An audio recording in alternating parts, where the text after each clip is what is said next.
These are the best Android emulators of 2023. But listen, only one of them is actually overall the best. So if you want the best Android emulator perfect for your PC, this video is just for you. Each Android emulator is unique in some way, so let's zoom in.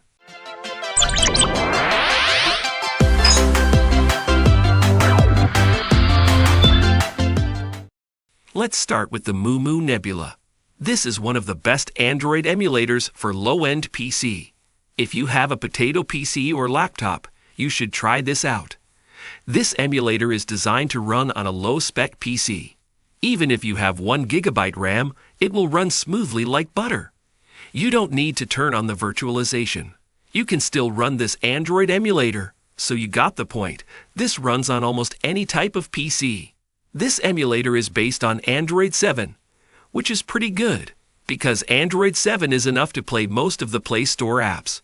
However, the only downside of this Android emulator is that this is running an Android 32-bit version, not the 64-bit. This is not actually a downside because if it was 64-bit, it won't run on a low-spec PC. So you have to understand that if you want to use this Android emulator. Next, we have GameLoop. This is actually the best emulator if you want to play games. This emulator is not for potato PCs, so you must have a minimum of 4 GB of RAM.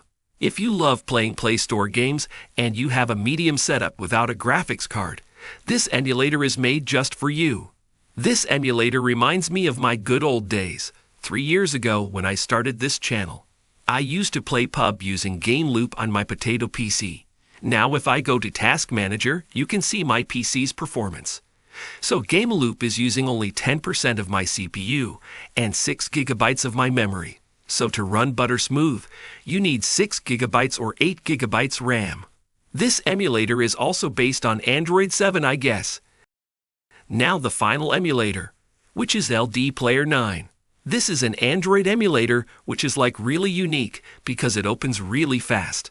It feels smooth, snappy, and it runs on Android 9. Sadly, it doesn't have Vulkan support, but I think slowly the other Android emulators will also add the Vulkan support. So yeah, LD Player in my opinion is the best alternative for BlueStacks. If you absolutely hate BlueStacks, then I think LD Player is best for you. I'm going to be honest here.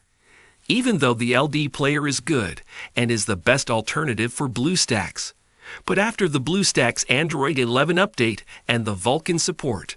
So if you have a pretty decent PC with 8 to 16 GB RAM and a graphics card, you just need to go for BlueStacks 5, because BlueStacks after the Vulkan support just works so well.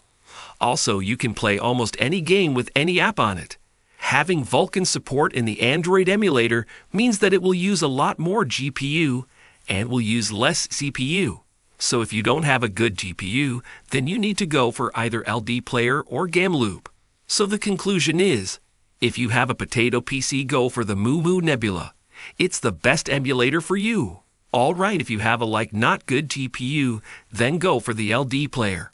Also, if you want to play games and have a mediocre PC, go for GameLoop. And last, if you have a high-end PC and you want to enjoy a full Android experience, Yeah, boy. I will suggest you to go for BlueStacks 5. So I think that's it. Hope you got some information. If you have any questions, you can always do the comment. I will see you in the next one. Bye.